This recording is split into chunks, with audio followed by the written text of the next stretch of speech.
sinasabi ng mga government officials, o yung tawag ng mga government officials na SOP, yung automatic kickback sa mga politiko, pinakamababa na yung 20%.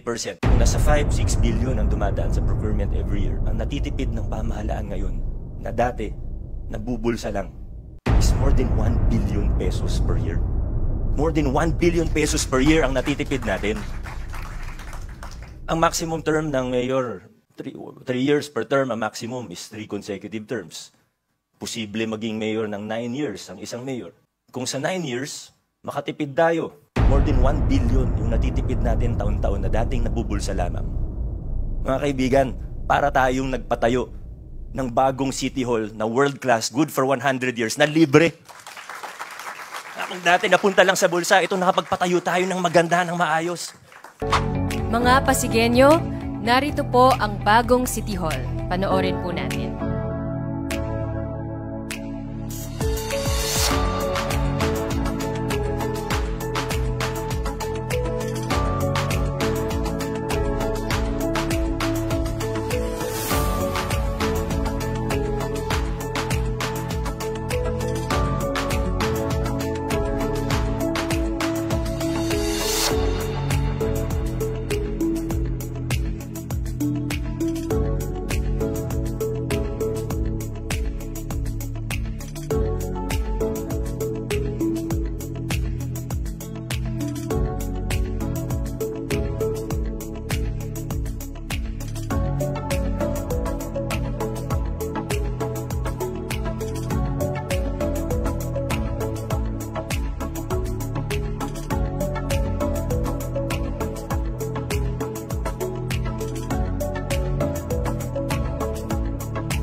Po ay design and build services at kasama po dito, unang-una, ang pag-demolish ng mga structures na kasalukuyang nakatayo sa 2 hektaryang lupa na siya namang ide-develop para maging bagong City Hall compound. Kasama po doon sa mga i-demolish natin, yung kasalukuyang City Hall, 8 palapag po yan, kasama pa po ang mga ibang structures na nasa loob ng GAD compound. In total, 8 pong struktura ang i-demolish natin. Pag-demolish po natin will be in accordance with the COA rules, both on demolition and disposal of properties. So yun pong mga gamit, mga makukuha pa natin doon na meron pa pong value, hahakutin po yan, ilalagay sa isang warehouse. Pagkatapos po, i-dispose natin in accordance with COA rules. Pagkatapos po ng demolition, i-build na po ang ating City Hall. Ito naman po ay tatayo, kagaya ng sinabi ko, sa 20,000 square meters na lupa. Ang ating pong City Hall ay merong 45,000 na square meters na floor area. So marami pong empleyado ang kayang pumasok dito. Kaya po nitong suportahan ng 15,000 foot traffic every day. So sa kabuuan po ay meron tayong total construction area na 65,000 square meters. Meron po tayong approved budget for the contract o yung tinatawag po natin na ABC. Ito po ay 9,644,918. At ang ating delivery term po ay 720 calendar days. Napaka-iksi po nun. Pero ganun pa man, lumampas po siya sa 1 taon. At dahil lumampas siya sa 1 taon, kinailangan natin yung multi-year contractual authority. Ito po, galing naman to sa Sangguniang Panlunsod. Sa pangunguna po ng ating Vice Mayor, nandito siya ngayon, si Dodot Jaworski, nag-issue po sila ng resolution. Yung resolution na to ay nag-authorize sa ating syudad na pumasok sa isang kontratang lalampas ang termino ng 1 taon. Ang ating pong City Hall ay pinrocure natin under the design and build modality. Isa po ito sa mga paraan ng pag-procure ayon sa Republic Act 9184 o yung tinatawag nating procurement law. Dito po, ina-award natin hindi lang yung pag-construct, kasama po ang pagde-design o yung disenyo. So under the modality of design and build, mas dekalidad ang itatayo natin, mas mabilis at in the end, mas makakatipid tayo. Kasi po tinatap natin ang husay at ang galing ng pribadong sektor na i-share sa atin yung kaalaman nila sa advanced na teknolohiya at yung mga modern na pamamaraan ng paggawa. Kasama rin po dito, yung iisa lang po ang may responsibilidad sa disenyo at construction. So ang kausap po ng City Hall, iisa lang. At dahil dito, mapapabilis po ang proseso natin.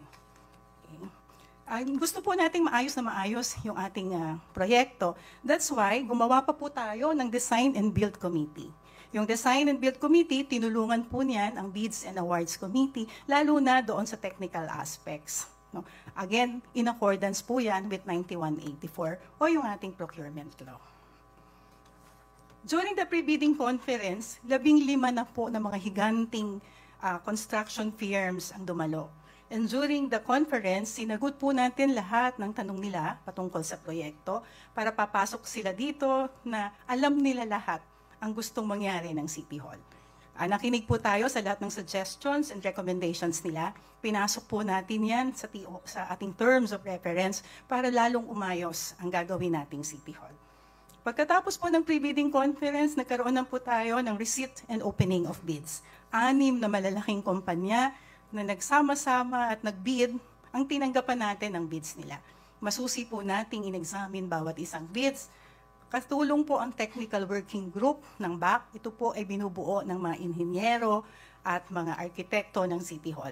Tulong-tulong po kasama pa rin ang Design and Build Committee. Binusising maigi ang mga sinumite ng lahat ng sumali sa bidding. Pagkatapos po ng proseso, nagkaroon po ng resolution to award ang Bids and Awards Committee in favor of the Pasig City Hall Construction Consortium. Binubuo po ito ng 3 kumpanya, ang Santa Clara International Corporation, ang Bandar Herbat Builders, at ang Tiljaya Property Management Corporation. Ngayon po, magkatapos nilang isumite lahat ng kailangan in accordance with Annex G of Republic Act 9184, handa na po tayong pumirma ng isang kontrata sa halagang 9,261,768,847.71 centavos. Ako po si Attorney Jolati, ang chairperson ng Bids and Awards Committee, pero higit sa lahat, isang Pasigueño. Masasabi ko po sa harapang ito na ang procurement ng City Hall ay dumaan sa tamang proseso, alinsunod sa lahat ng alituntunin ng batas. Bawat 5 po sa budget na to, babalik sa benepisyo ng bawat isang Pasigueño. Magandang hapon, kapwa ko Pasigueño. Nandito po ako para i-discuss ang deliverable naman po ng City Government of Pasig na kung magkano ang contract cost natin at kung magkano ang babayaran po ng bawat Pasigueño. Ang total construction cost po natin ay nagkakahalaga ng 8,269,436,471 pesos at 17 centavos. Ito po yung pwedeng ma-distinguish sa dalawang parte. Ang City Hall infrastructure cost na nagkakahalaga ng 5.7 billion at additional works of 2.5 billion.